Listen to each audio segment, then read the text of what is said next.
Incêndios florestais, inundações, calor excessivo. As mudanças climáticas impactam diretamente a nossa sociedade e, claro, as Forças Armadas. Em um cenário global cada vez mais marcado por eventos extremos, as fronteiras de atuação mudam, as missões humanitárias se tornam mais frequentes e, ao mesmo tempo, a infraestrutura militar enfrenta ameaças diretas. Como preparar tropas, tecnologias e estratégias para um futuro tão imprevisível? Quais as implicações de tudo isso para a segurança global e nacional?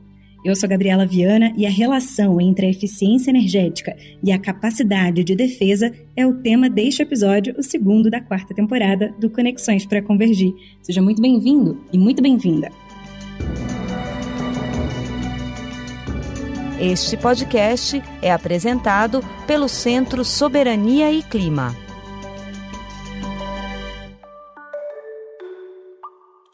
O que não falta nos dias de hoje é incerteza. Uma delas, revelada pela mudança do clima, afeta, por exemplo, a segurança energética e a segurança alimentar, especialmente em estados em maior vulnerabilidade. No Quênia, secas e inundações estão devastando a produção agrícola, criando conflitos locais e gerando repercussões internacionais. E não para por aí. As mudanças climáticas também estão forçando mobilizações militares internacionais. Só em 2023 foram 29 operações em 14 países, segundo dados da OTAN. O Brasil também precisa estar atento a esses riscos e investir na capacitação das suas forças armadas para enfrentar essas novas ameaças, como vimos recentemente com as tragédias climáticas no Rio Grande do Sul. Como orientação para o debate deste episódio, vamos mergulhar no estudo Descarbonização e Sustentabilidade no Setor de Defesa, de Fernanda Correia, publicado pelo Centro Soberania e Clima, que nos traz insights sobre como a eficiência energética pode ser associada ao aumento das capacidades de defesa e como isso pode moldar as próximas guerras.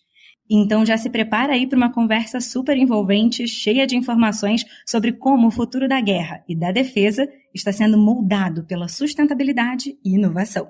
Quem vai nos ajudar a entender tudo isso e muito mais são os nossos convidados, Leonando dos Santos Guimarães, que é coordenador do Comitê de CTI da Amazônia Azul Tecnologias de Defesa, a Amazul. Leonando, seja muito bem-vindo ao Conexões para Convergir. É um grande prazer estar aqui com Conexões para Convergir e eu cumprimento a todos nessa sessão que nós vamos fazer aqui para discutir um tema tão relevante, né? E ainda Tamires Santos, que é pesquisadora visitante na Universidade de Loughborough, aqui no Brasil. A Tamires atua como pesquisadora convidada do projeto Procad Astros e na rede de pesquisa sobre estudos de segurança e defesa. Tamires, seja muito bem-vinda ao Conexões para Convergir também. Muito obrigada, Gabriela. É um prazer estar com vocês aqui hoje. Eu agradeço muito ao Centro Soberania e Clima pelo convite, pela parceria, pela oportunidade de estar aqui discutindo esse tema tão relevante para todos nós. Bom, então eu vou começar perguntando para vocês o seguinte: por que algumas autoridades políticas e militares resistem em considerar como estratégico o tema das mudanças climáticas em assuntos de defesa?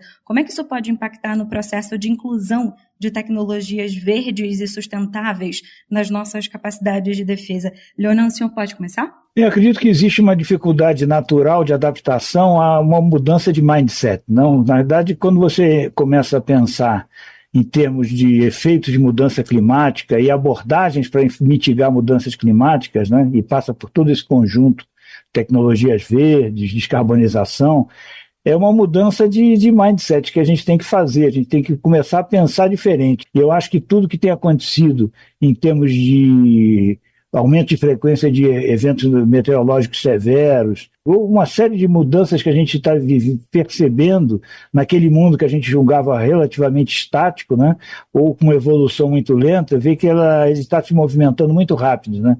Então a necessidade cada vez vai ficando mais clara para todos os envolvidos, mesmo aqueles mais velhos, né, que têm maior dificuldade de mudar esse mindset. Mas eu acho que isso é uma questão de tempo e tomara que o tempo seja curto, né? Porque a necessidade está aí exigindo providências de nós todos. Tamires, você acha também que a gente está com uma dificuldade ainda de mudar o mindset? E mudando esse mindset, o que pode impactar no processo de inclusão dessas tecnologias nas nossas capacidades de defesa? Olha, tomando até um pouco assim de um exemplo da pesquisa que a gente tem feito aqui, né, com as Forças Armadas do Reino Unido, o Ministério da Defesa, o que gerou esse tipo de mudança, o que gerou esse tipo de mindset, que eu poderia resumir assim. Primeira coisa foi o que o professor Leonan falou em termos de reconhecimento da necessidade. Então, o perfil de força que sai muito para operações e vê essas dificuldades no dia a dia de uma forma diferente. Então, consegue enxergar a necessidade da incorporação dessas tecnologias alternativas, né, para garantir uma autonomia energética de uma maneira muito aplicada, muito real, uma realidade assim muito próxima do dia a dia.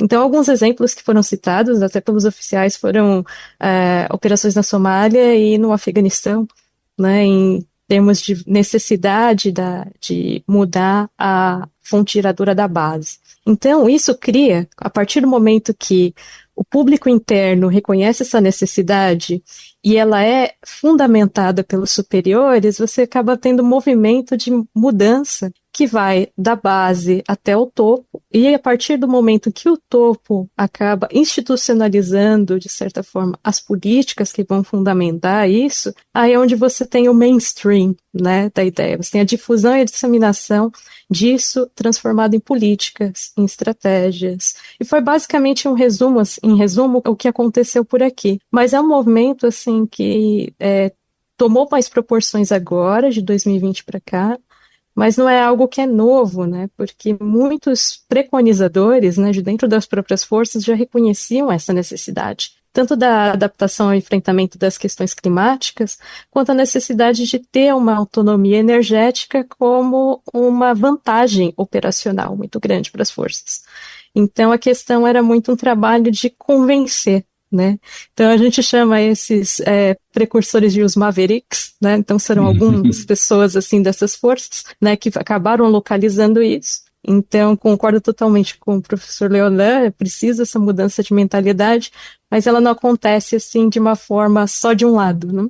Acontece a partir desse convencimento da base, né, a partir de evidências e gente que está acreditando mesmo nisso, mas principalmente quando essas necessidades elas são referendadas a partir do topo, né, que é a parte institucional, por meio de políticas públicas articulando isso. E vocês acreditam que o setor de defesa brasileiro ele pode também contribuir também com uma questão de mudança de mindset e um olhar mais apurado para a meta nacional de redução de emissões de gases de efeito estufa, conforme está previsto na NDC? E de que forma que vocês acham que isso é possível de ser feito? Eu acho que no caso brasileiro, né, eu acho que esse fator fica até mais explícito, essa necessidade mais forte, né? Porque uma área operacional específica da defesa nacional está situada na Amazônia, né? E o abastecimento de energia na Amazônia é um quebra-cabeças infernal e caríssimo, que ele não precisa de guerra, não. Na situação de paz ele é extremamente complexo, né? Você imagina os sistemas isolados, você abastecer de óleo diesel, né, comboios de óleo diesel, por transporte fluvial a distâncias enormes, para gerar eletricidade localmente nesses sistemas isolados, né? E ainda com o problema, por exemplo, que estamos vivendo de seca, isso é uma coisa que não se fala muito, mas imagine que a logística de abastecimento de óleo, sem falar em outros produtos, mas o óleo em especial, óleo diesel, que é particularmente sensível do ponto de vista energético, requer um cuidado bastante grande, né? E requer você ter um sistema energético mais resiliente a essas situações causadas pela mudança climática, né? E então essa percepção aqui no Brasil deveria ser mais aguda, considerando os potenciais teatros de operação que o Brasil possa enfrentar situações de conflito, né? O tema da energia, né, ele é pouco explorado em termos históricos, né?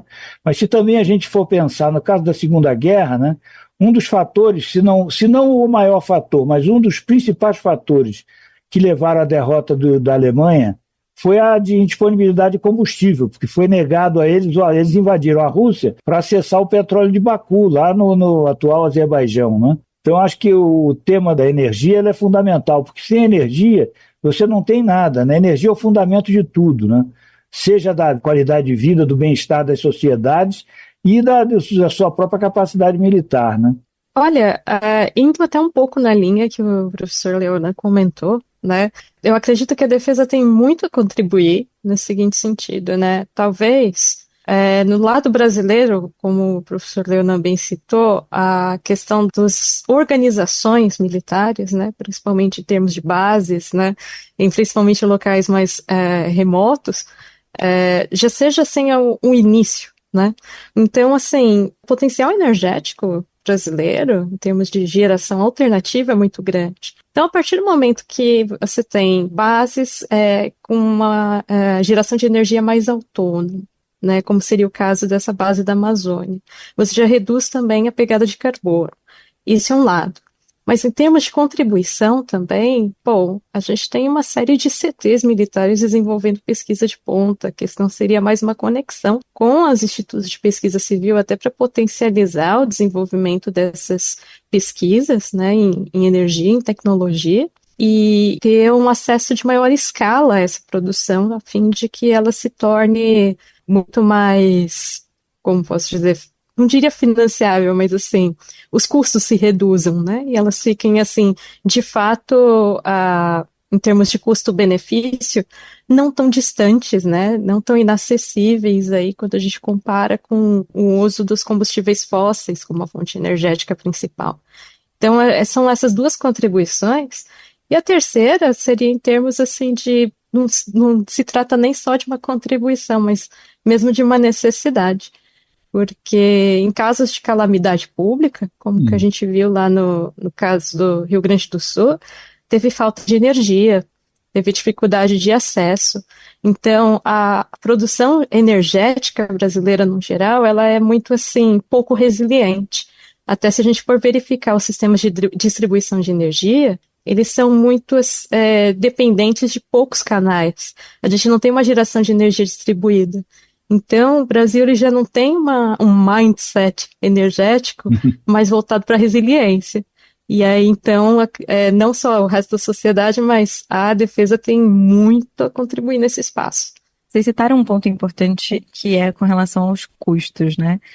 E aí eu queria aproveitar esse gancho para questionar se existem linhas de financiamento públicas aqui no Brasil que são voltadas para investimentos em tecnologias verdes e que sejam aplicáveis à área de defesa. Saíram recentemente os editais de subvenção econômica da FINEP, que foram um volume bastante interessante, né, para que todas as questões de inovações tecnológicas fossem levadas adiante. Eu não sei te dizer quantos desses editais acabaram sendo voltados para tecnologias verdes especificamente. O que eu posso dizer que está sendo uma tendência, né, em termos de desenvolvimento e até para a questão da facilitação do custo-benefício e um ganho de escala dessas tecnologias. Um movimento que é bastante interessante, né, que muito se falava, né, da questão da indústria de defesa, né, no Brasil, que ela fomentava a inovação, estava adiante, né, disso, né, e acontece que atualmente o movimento é mais o contrário. E até nessa parte específica, desenvolvimento das tecnologias verdes, conta-se muito mais com a tecnologia vinda do setor civil liderando isso, para que a defesa siga. Né? Tanto que aqui a gente tem um termo específico que o pessoal utiliza, que a defesa é um fast follower. Então, espera-se que a defesa se ajuste quando se tiver a rota certa de qual caminho energético ou quais caminhos energéticos estiverem definidos, faça-se análise de risco, né? E, claro, a viabilidade de aplicação, né? Na questão da defesa, e se siga, né, esse caminho. Então, assim, no caso brasileiro, dadas essas subvenções econômicas da FINEP, e a gente teve até a oportunidade um tempo atrás de conversar com a Larissa Querino, da BDI, tratava justamente dessa questão das tecnologias verdes, da importância da economia circular e como isso estava sendo empregado pelas indústrias. Acredito que o caso brasileiro viria muito bem aí a calhar no sentido de prover, né, e buscar mais necessidades de integração desses esforços de inovação. Eu sei que no âmbito ministerial tinha alguns projetos de CTs ligados à Embrapi, né, na questão de reinvestimentos. Então, assim, existem alguns programas e algumas fontes de financiamento disponíveis. Eu acredito que seriam muito mais no sentido de uma articulação, né, em termos de gestão, em termos de coordenação interministerial e interorganizacional do que uma necessidade apenas massiva de capital por si só. Uma área de tecnologia aplicável à defesa que vem tendo um enorme impulso, né, particularmente nos Estados Unidos, mas em menor escala em outros países também, é o desenvolvimento de micro-reatores móveis que poderiam acompanhar a base logística que dá suporte às tropas no teatro de operações, né?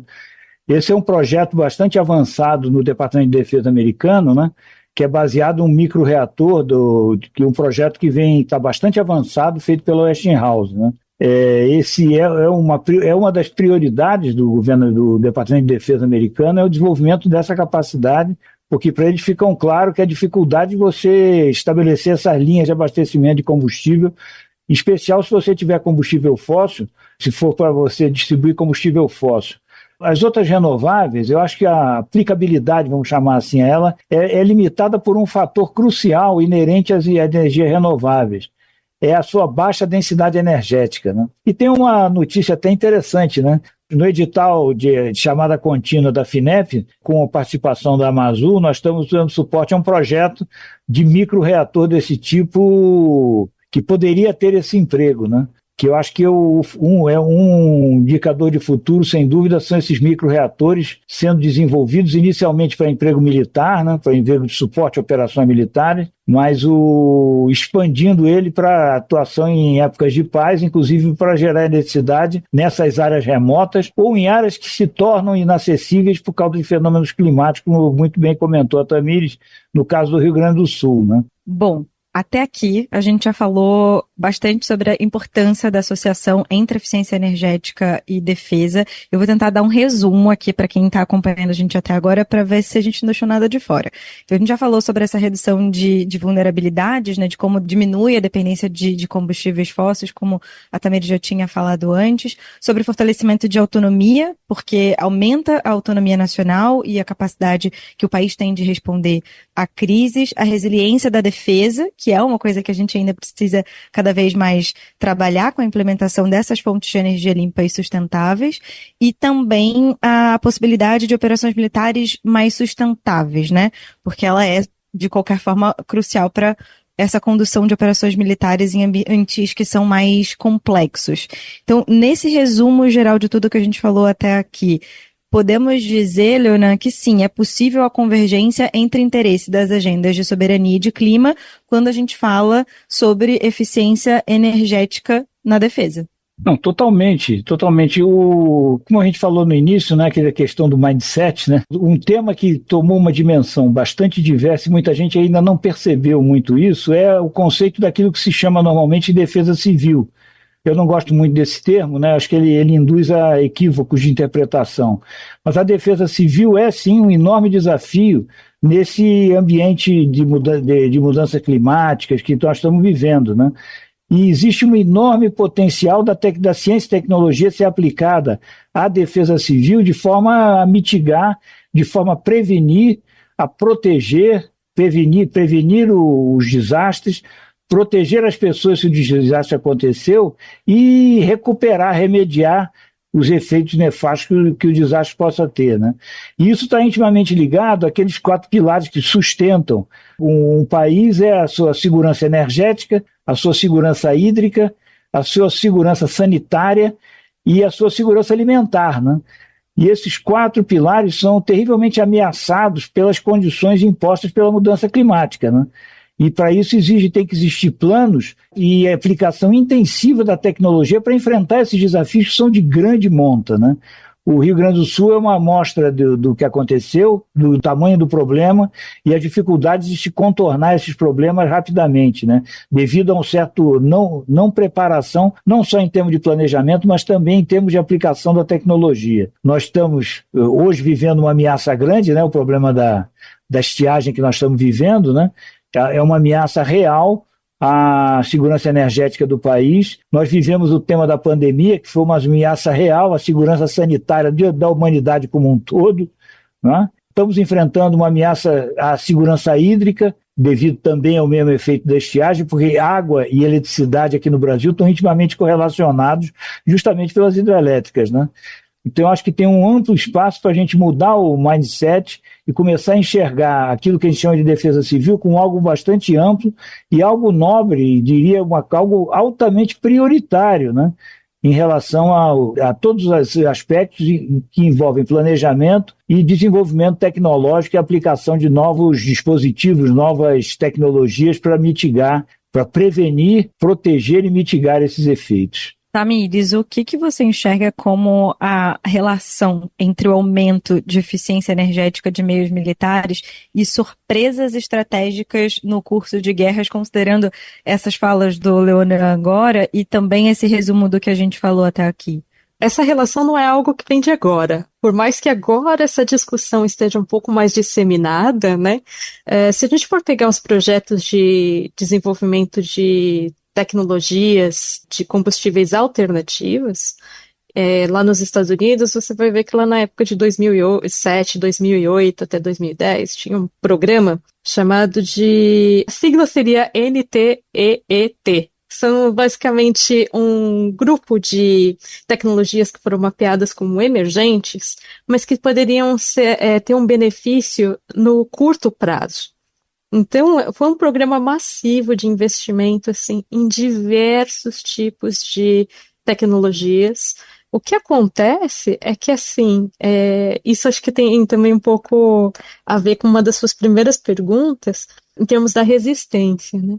É um tema que ele acaba se tornando agenda política, ele acaba sendo capturado por agendas políticas, e a depender de como é a configuração das relações civis militares do local, você vai acabar desenvolvendo maior afastamento, né, dos militares e do setor da defesa nisso. Então, o que eu posso dizer, assim, para resumir nesse balanço geral todo da nossa conversa, é que sim, a questão da autonomia energética ela já era vista como uma vantagem operacional.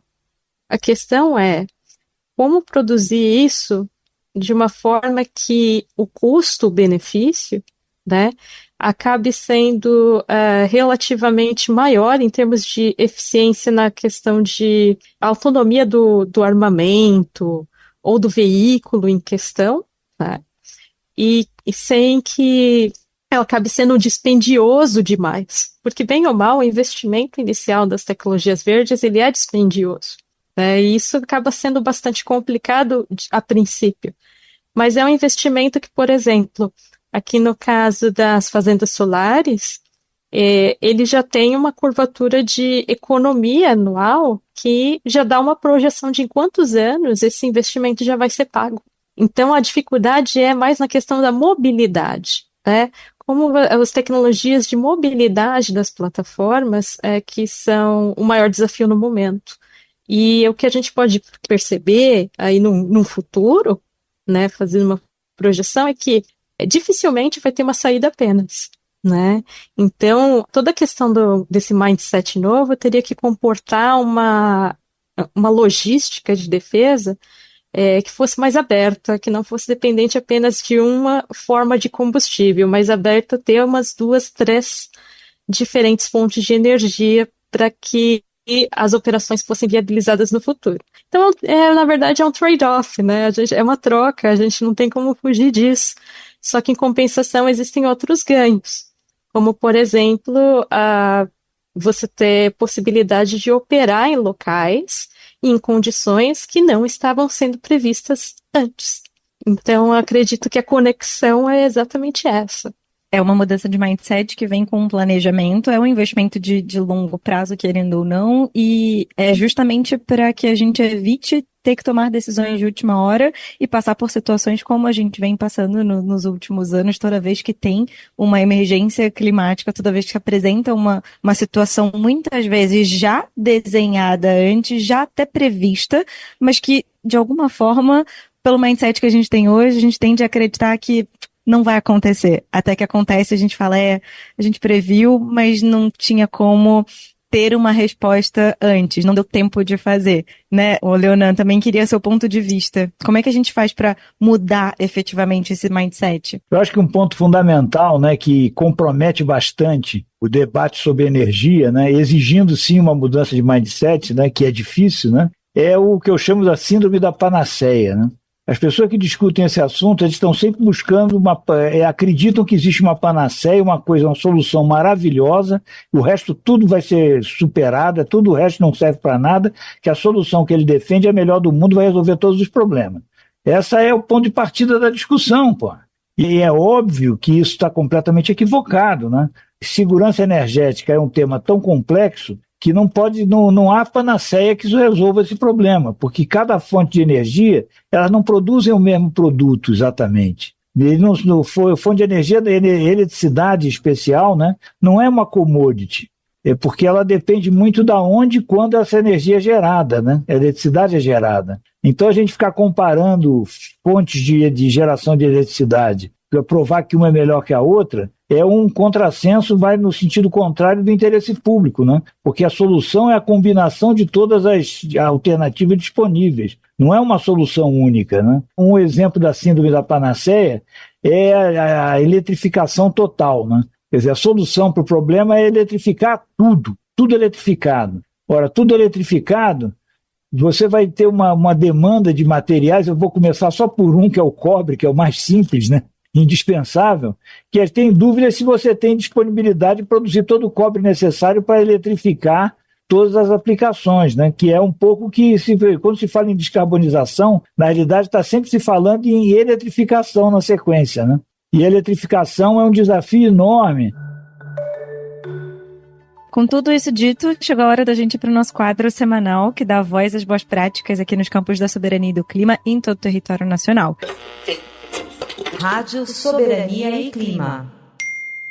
Nesse episódio, a gente vai entender um pouquinho melhor sobre a contribuição do hidrogênio verde para a composição não só da matriz energética brasileira, mas também para os processos produtivos dos produtos nacionais. Quem vai explicar para a gente é a doutora Fernanda Delgado, CEO da Associação Brasileira da Indústria do Hidrogênio Verde, a ABIV. A gente vai ouvir um pouquinho do relato dela e depois eu tenho algumas perguntas para vocês sobre tudo que a doutora Fernanda vai falar aqui. Vamos ouvir. O hidrogênio verde é um hidrogênio produzido a partir da eletrólise da água, usando energias renováveis. Energia 100% livre de emissões de carbono, como energia eólica, energia solar e energia hidráulica. A sua importância para a composição não só da matriz energética brasileira, mas também para os processos produtivos dos produtos nacionais, é porque o hidrogênio verde tem a capacidade de trazer para baixo o conteúdo de carbono desses processos produtivos. Então, dessa forma, para o Brasil fazer parte da economia do século XXI, da nova ordem econômica mundial verde, a gente vai precisar descarbonizar processos produtivos que sejam intensivos em emissão de gases de efeito estufa. E aí eu estou falando da indústria siderúrgica, da indústria de fertilizantes, da indústria química, indústria de alimentos e até da própria indústria do petróleo. O marco legal do hidrogênio verde foi aprovado agora no início de agosto, numa lei que marca um avanço notável aí na trajetória de transição energética do país. Essa legislação, que na verdade está dividida em duas etapas, são duas leis para o hidrogênio verde no país, essa legislação cria um ambiente regulatório estável para atrair investimentos nacionais e internacionais e contribui para fomentar a implementação, a modernização, a expansão de empreendimentos voltados aí para a produção, armazenamento, transporte, distribuição e comercialização de hidrogênio de baixo carbono e também incentivando os projetos dedicados à geração de energia renovável, como eu falei, energia eólica, solar e hidráulica para a produção desse hidrogênio. Esse marco legal, ele cria um regime especial de produção de hidrogênio de baixo carbono, o REHIDRO, ele traz as tipologias de hidrogênio de baixo carbono no Brasil e também delimita a certificação, as agências reguladoras e uma série de incentivos creditícios e fiscais para as empresas produzirem hidrogênio verde no país. Bom, de forma muito rápida, essa é a importância do hidrogênio verde no país, do marco legal aprovado agora no mês de agosto de 2024 e uma das formas do Brasil descarbonizar sua matriz produtiva e se inserir na nova ordem econômica mundial verde. Bom, eu também gostaria de ouvir a opinião de vocês. Quais são as principais lacunas do Brasil em termos de pesquisa e desenvolvimento e de ciência, tecnologia e inovação quando a gente fala de hidrogênio verde? Eu acho que o hidrogênio a gente tem que ter um pouco de cuidado quando trata o tema hidrogênio. Eu, pessoalmente, né, eu tive uma experiência no final da década de 90, início dos anos 2000, num projeto de hidrogênio. Naquela época teve um escritor, Jeremy Rifkin, né, que escreveu um livro que teve muito impacto naquela época, né, o pessoal esqueceu hoje, né, já tem quase 20 anos, né, mais de 20 anos. O Jeremy Rifkin escreveu um livro que chamava Economia do Hidrogênio. Quer dizer, ele pregava toda essa proeminência do hidrogênio na matriz energética mundial numa época que não se falava muito ainda em mudança climática, né? Não era um fator preponderante. Mas o importante é a gente entender que a gente às vezes fala do hidrogênio como se ele fosse uma fonte de energia. Hidrogênio não é fonte de energia, hidrogênio é vetor de energia, a mesmo título que a eletricidade, né? A produção de hidrogênio ela cai muito bem quando você tem um parque renovável, eólico ou solar, que tem uma grande intermitência, e nos períodos de intermitência, existem períodos de produção renovável em que não há consumo. Então você acumula energia produzindo hidrogênio, o que é uma solução bastante interessante, né? Agora, eu acho que, de certa maneira, a gente superdimensiona um pouco, né, o papel que o hidrogênio vai ter, porque primeiro, ele não é uma fonte, como eu disse, ele é um vetor, e o processo de produção de hidrogênio é bastante ineficiente, né? Ele é extremamente consumidor de energia. Para produzir energia, hidrogênio, se gasta mais energia do que aquela que fica acumulada no hidrogênio, né? Então, ele é uma solução, e do meu ponto de vista, é uma solução que pode ser usada com certeza em algumas situações bem peculiares, né? São aquelas situações em que você tem disponibilidade de energia, mas não tem consumo, e você acumula a energia que não teve consumo no hidrogênio. Agora, a gente também achar que o hidrogênio vai resolver o problema da descarbonização dos setores industriais, eu acho um pouquinho de excesso de otimismo, e isso não passa num critério, em algumas continhas simples, né? Tamires, como é que você analisa esse ponto com relação ao hidrogênio, considerando tanto as falas da doutora Fernanda, quanto também o posicionamento do Leonan aqui? Eu concordo com o professor, né, no seguinte sentido. Eu acho que a gente precisa evitar mesmo que ele havia comentado da questão da panaceia. Acho que é a primeira coisa, né, a gente mudar essa mentalidade. O hidrogênio, ele tem uma potencialidade, sim, né, mas complementado com outros tipos de fontes de energia. Porque, por exemplo, por que não se busca a questão do hidrogênio verde para a questão da defesa na parte da aviação? Porque não é viável, principalmente a questão da operação. Não é seguro, aliás. Uhum. E também não tem nem como fazer um abastecimento em termos no momento do voo, né? Então, imagina transportar isso numa questão de uma operação militar sob fogo, por exemplo, né? Ou numa questão de uma operação de salvamento, né? Que precisa, às vezes, ter essa questão logística, né? Do abastecimento de aeronave a aeronave. Então, assim, existe essa limitação também, né, quando a gente vai pensar em aplicações de defesa. E se a gente for pensar em defesa, assim, num âmbito geral, Gabriela, a questão é, como eu havia comentado antes, não vai ter uma solução só. A gente tem que se acostumar, acho que a primeira coisa que a gente tem que ter nessa mudança de mentalidade não vai ser uma única solução que vai conseguir promover a descarbonização. E não é nem só uma questão de uma solução em termos, assim, de combustíveis ou fontes de energia ou geradores de energia, né? Mas também existe toda uma complementariedade em termos de desenvolvimento dessas tecnologias verdes para efetuar essa descarbonização. Vai ter momentos em que, por exemplo, a sociedade vai ter que ter um esforço maior envolvido, principalmente se tiver em operação ou uma indústria ou a própria defesa, e isso acabar acarretando, por exemplo, uma maior pegada de carbono. Então, são todas essas questões que têm que ser consideradas. Só para a gente encerrar esse ponto aqui com relação ao hidrogênio verde, já tem algum exemplo no mundo da aplicação de hidrogênio verde em capacidades de defesa que vocês conseguem trazer aqui para a gente, para ilustrar essa questão? Eu tenho um exemplo certeiro para esse caso, né? Que é um exemplo único, né? Que é dos alemães, né? Aliás, os alemães estão essa proposta de hidrogênio é uma proposta de natureza alemã para atender os interesses do sistema elétrico alemão. E eles buscam convencer o mundo todo que, resolvendo o problema deles, resolve do mundo todo, né? Então a gente tem que tomar bastante cuidado. Mas existe sim uma aplicação em defesa que no final do século passado, né, a Siemens particularmente, né, desenvolveu muitas células de combustível, né? Desenvolveu vários modelos. Eu cheguei, há muitos anos, lá em 88, eu tive um estágio na Alemanha e eu cheguei a visitar o laboratório de desenvolvimento da Siemens de célula de combustível. E realmente eles aperfeiçoaram a célula de combustível e colocaram no projeto do submarino do tipo 212, né?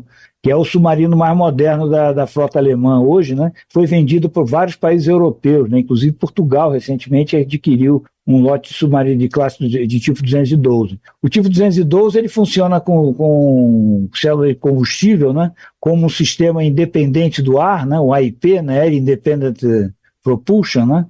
Para funcionar, para ampliar o período submerso dos submarinos que são submarinos convencionais, você buscar dar um pouquinho de nuclear para ele através de hidrogênio, né?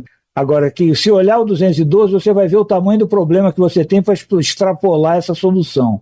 A logística de abastecimento de hidrogênio para o tipo 212 é uma parafernália, né? E, inclusive, em Portugal, eles estão vivendo um problema, porque o hidrogênio esse hidrogênio é produzido na Alemanha, né? Então ele vem da Alemanha para abastecer o submarino em Portugal, mano, nas bases navais de Portugal. Ou seja, é uma solução que ainda carece muito de praticidade, apesar de ser funcional, realmente funciona, né?